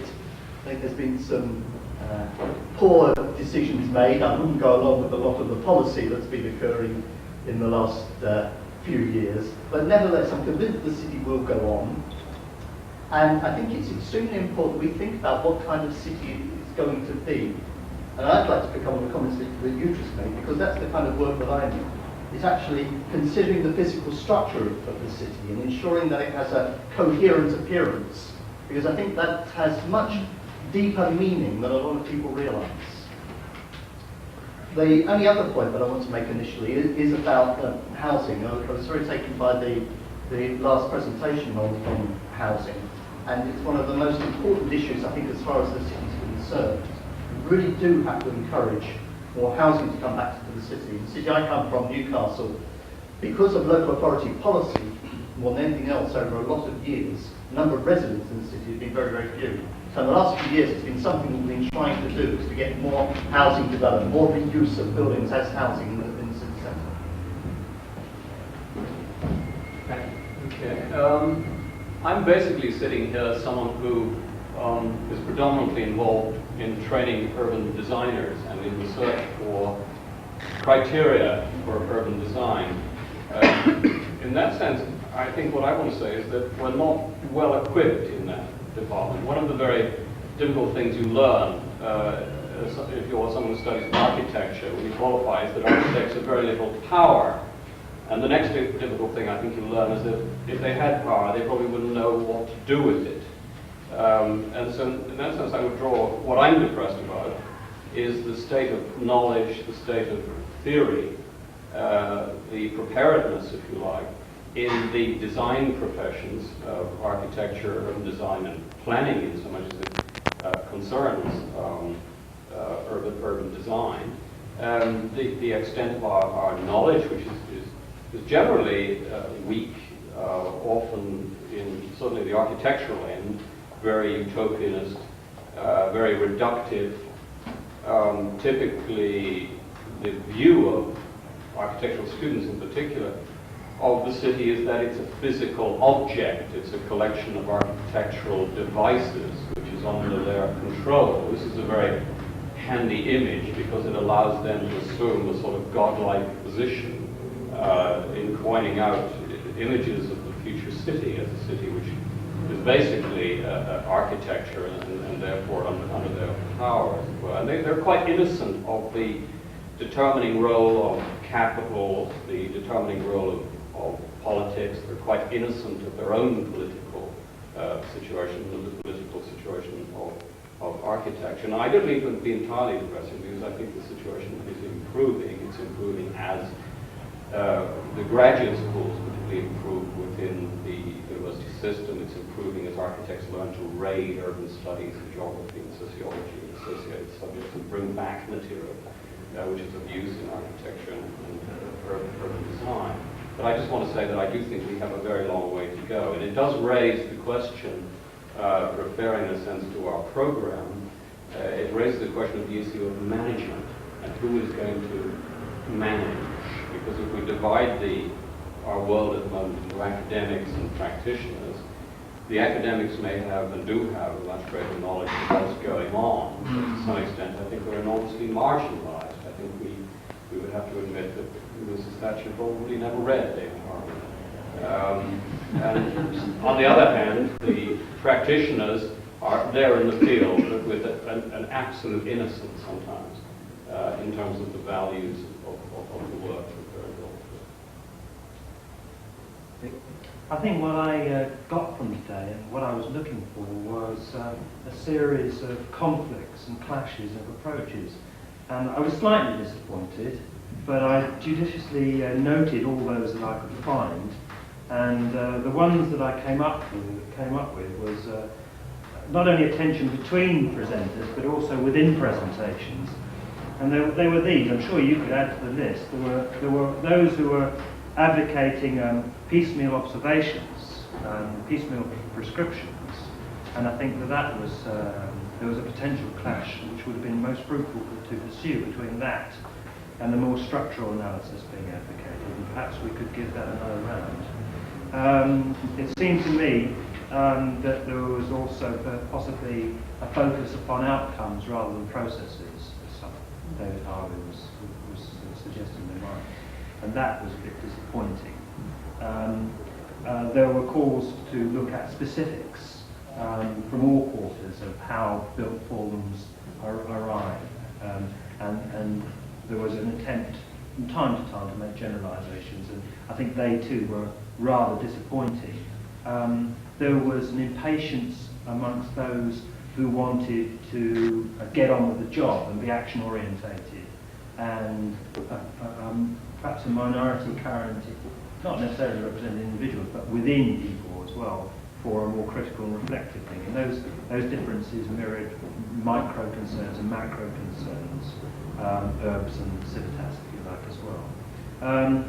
And there seems to me to be a great need, as was articulated by one contributor from the floor, reflecting a Germanic, perhaps, emphasis upon a holistic approach, which I think needs to be returned to the centre, because even though we may be concerned with microsystems and minute districts and so on, to be concerned with them without a holistic approach would be quite fruitless and merely carried along with the latest fad and fashion. And I think that is a very, very great danger that we face at the moment. And I think that most of all when it comes to aesthetic criticism, and perhaps least vulnerable when it comes to moral philosophy. Now, I think that that is something that we have to re-engage. My own interest in making those observations is on the basis of having looked at the transformation of districts just adjacent to central business districts of largely provincial towns, although it's not something that's merely happened in those, and people have talked here about Broadgate and King's Cross, and you could mention Brick Lane and London. My interest in the provinces has been the Birmingham Jewellery Quarter, the Nottingham Lace Markets, Bradford's Little Germany, and so on, where there has been considerable interest shown by the property industry in realising potential value on the back of much larger structural changes that have occurred within cities, accelerated to a certain extent by changes in the use class order. And Peter Williams made, I thought, a rather apposite comment about the thing of the British town and country planning system being essentially a rather repressive apparatus which hides value and allows the development industry to get away operating in a fairly secretive manner. And I think I would certainly endorse all of those comments, but also fueled by the boom of the 80s in the commercial, financial property market sector, vast inflation of prices of land and land uses at that time, attempts by potential users to find cheap solutions in terms of reusing redundant industrial buildings, and as I remember reading one particularly memorable headline, harvesting the city fringe. Harvesting the city fringe is a phrase that sticks in my mind to describe that whole process.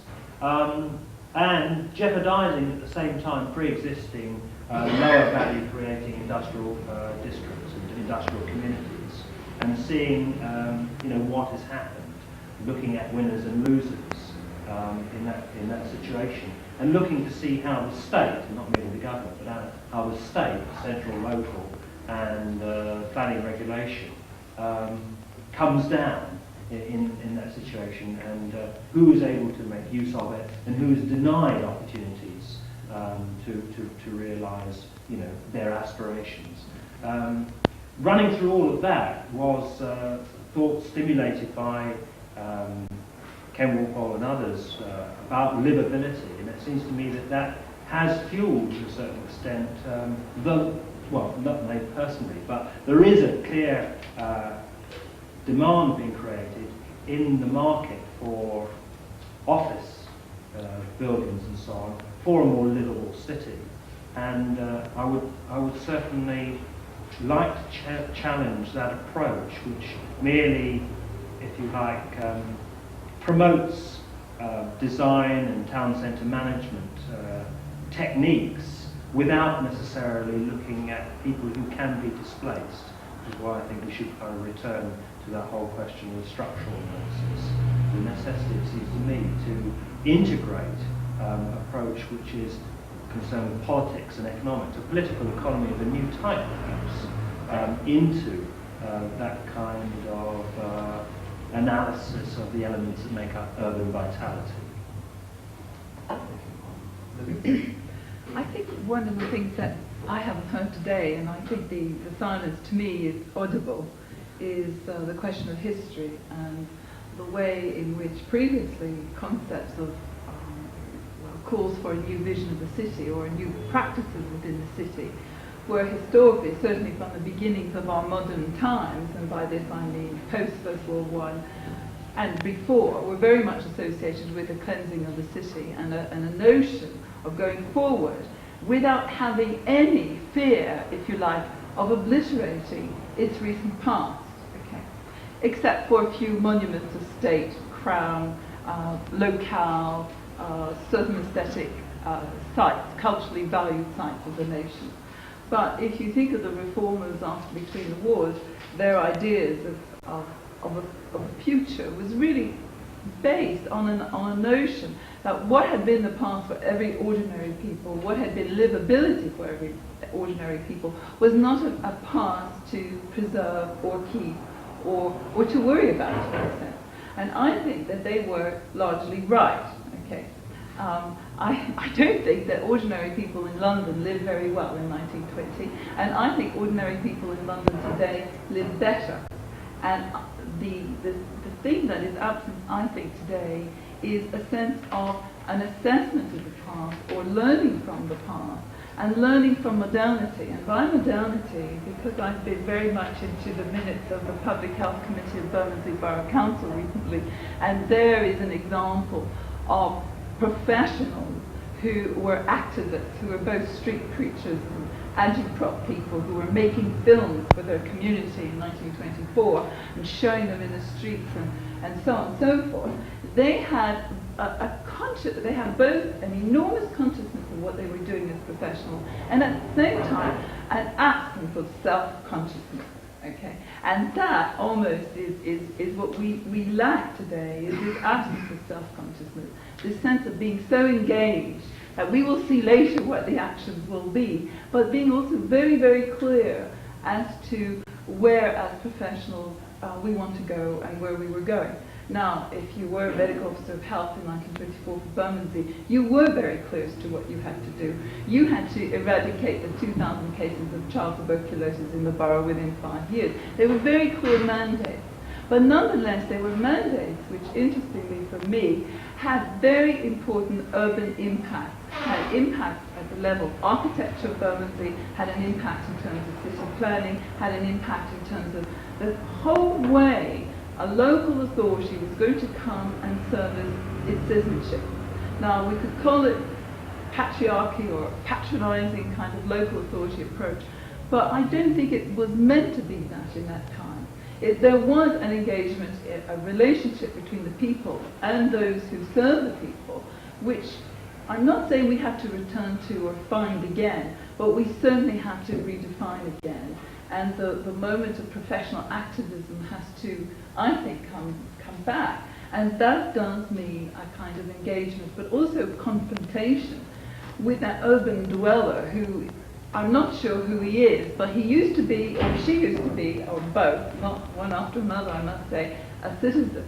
And the concept of citizen and citizenship is very central in those minutes. In other words, because you're a citizen and now you can vote, you are entitled to certain services. Your children are entitled to live. If you're a woman, you're entitled to a woman doctor. You're entitled to 2 weeks on the rates after you've had your baby, as were all women in Bermondsey. It wasn't a sense of charity. It was a sense that the people had worked for this and it was there, and they were going to define in their terms what they wanted for now. Now, how this was done, I'm not saying that it was necessarily, one should be uncritical of that. And there were obviously also implications about modernity. For example, the second speaker today talked about plans, the future, different kinds of utopia or different kinds of scenarios for urban futures. And one scenario, certainly for Bermondsey in terms of this urban future, was a kind of fascination and love affair with technology. And the symbolisms of that technology were a terrifying symbolism for us today. The cyanide gas chamber to eradicate life, the radiation treatment plants and clinics, films, all kinds of very modern things which today we would consider to be, not very environmentally safe, as they were not. But nonetheless, they went together with that sense of there were solutions, there were possibilities. And I think that what I'm not hearing today is what have the speakers said about the recent past? Well, we talk about market failure. Is that good? Is that bad? I can't tell. We talk about fragmentation of cities. Is that good? Is that bad? I can't tell. Whatever's been said about the 80s, I'm not sure even the speakers are sure whether that was bad or that was good. Okay, I heard something about postmodernity, and that belongs to developers, that belongs to fragmentation. But is that, what is it really about? And it's supposed to be pink and blue, but I mean, these are the images that come out from the discourse, if you like.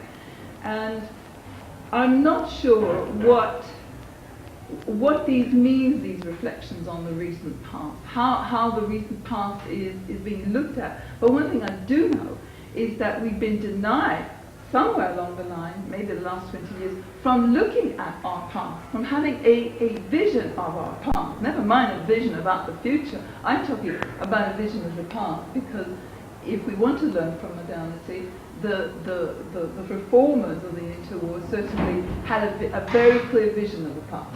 And that's what enabled them, the vision of the future. And I think we could discuss that. I certainly want to talk about it. So do Thank you. Well, before the panelists jump back in again and start talking about myself, can I open it to everybody else? and to be as informal as we can. If you want to speak, you just indicate, and we'll try and get it bouncing around the room. So would anyone like to comment on either anything that the panelists have contributed or on something that you weren't able to say earlier?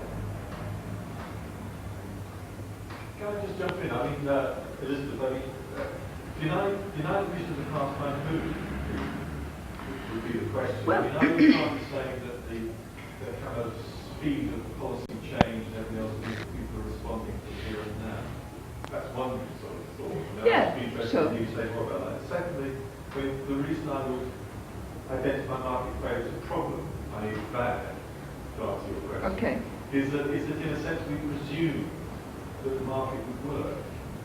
And therefore, in a sense, that creates an unmet gap, if you like, which if you like, government policies were erected. I mean, classic example in the UK has been the assumption that change certain things and a private rented sector would emerge automatically, as if it was just a question of engaging here as a car. Clearly, the market didn't respond in that way, and actually clearly some of the assumptions were preceded by it, therefore exposed.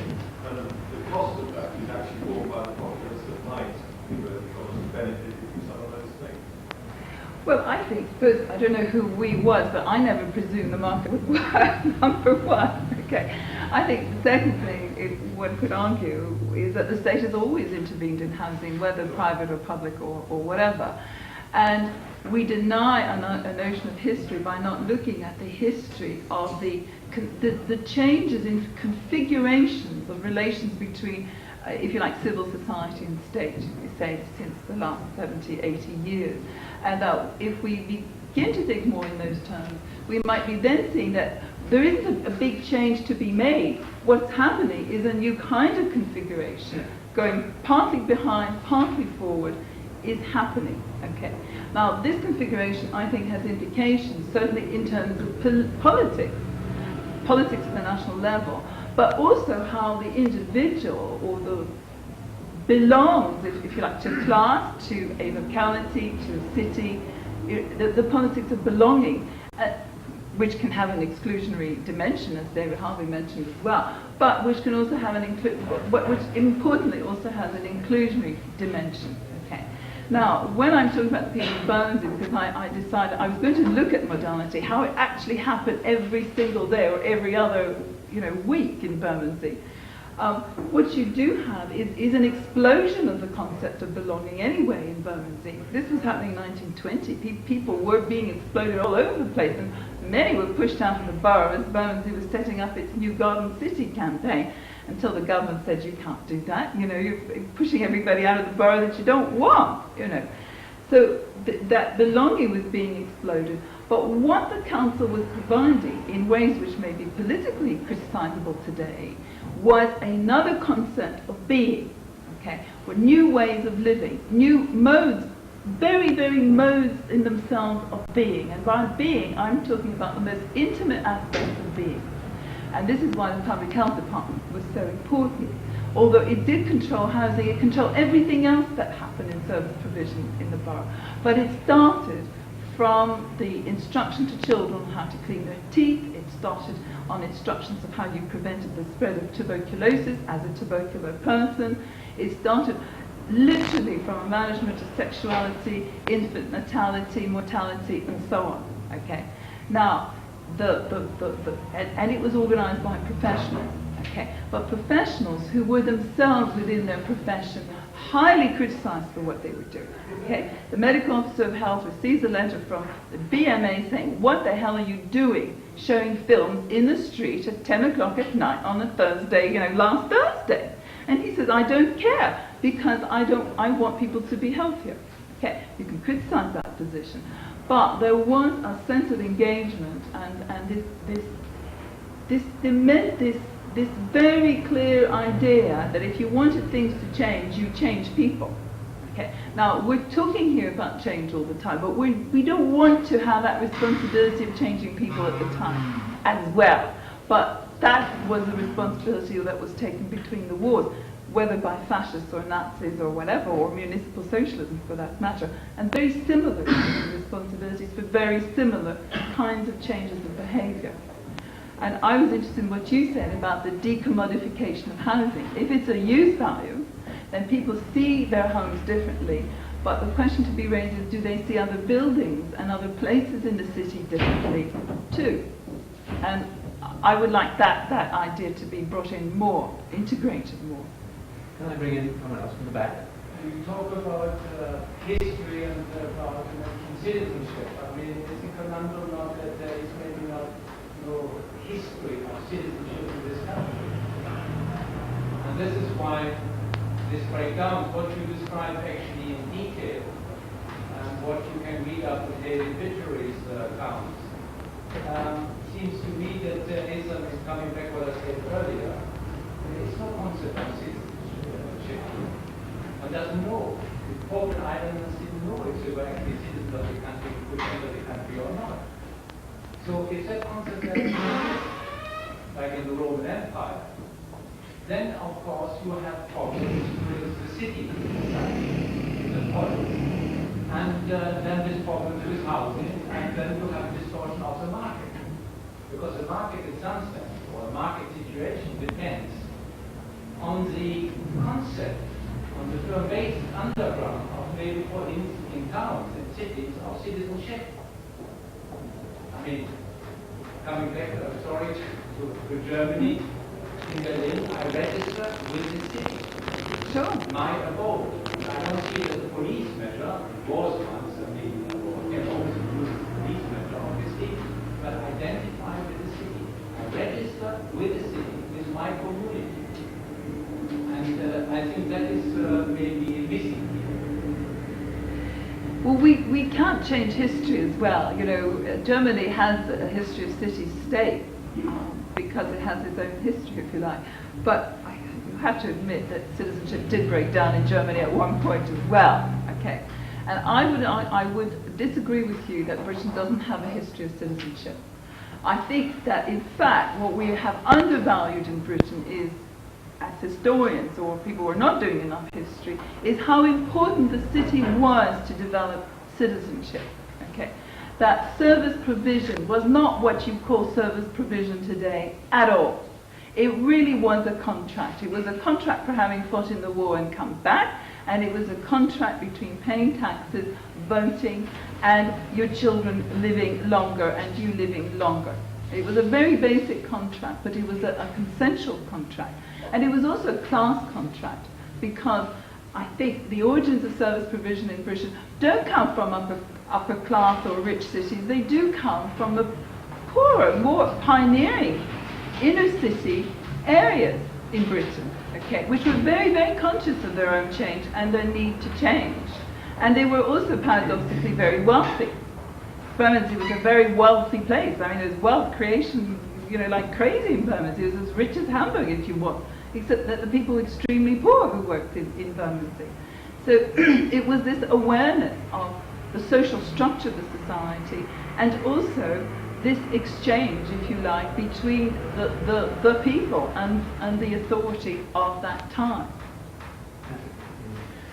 Yes, just let's shift it slightly. I'm a little bit, from what Elizabeth said and what was said today, I must say I'm a little bit worried about this tendency towards utopianism, or this urge to have this overreaching view, or this very positive view. I think if we look backwards, we can see that in the past, where we've had these terribly positivistic views of action, as it were, formulas for action, we have done a lot of damage. I mean, the whole sort of period of modernism would demonstrate that. And I think utopianism in itself involves a reductive,